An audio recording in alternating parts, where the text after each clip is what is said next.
Amerika Medloi beta cek thalo leh nyo thun nyo untuk buh nanggap lah bang kruh poka mak mengun kruh hang mak menuk no plong dong nyo jing rengai đồng chí như tôi mereka nak mon nak neh ta benita nak joy beta cek thau aklai hak kedeng we leh dedeng beta fa mereka meta poh tekan trong be poh tekan trong be Amria như vậy là chúng ta đã đến với tiếng hát của một người chú hát tặng cho ngày vui và hạnh phúc của người cháu của mình. Và bây giờ để đáp lời tình cảm của một người chú, chúng ta sẽ tiếp tục đến với tiếng hát của bạn Siêu Dông. Xin được trân trọng kính mời tiếng hát của Siêu Dông.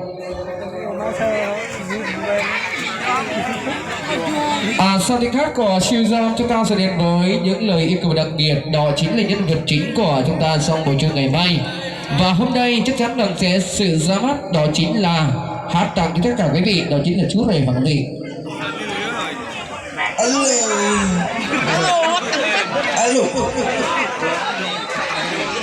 Astagfirullah.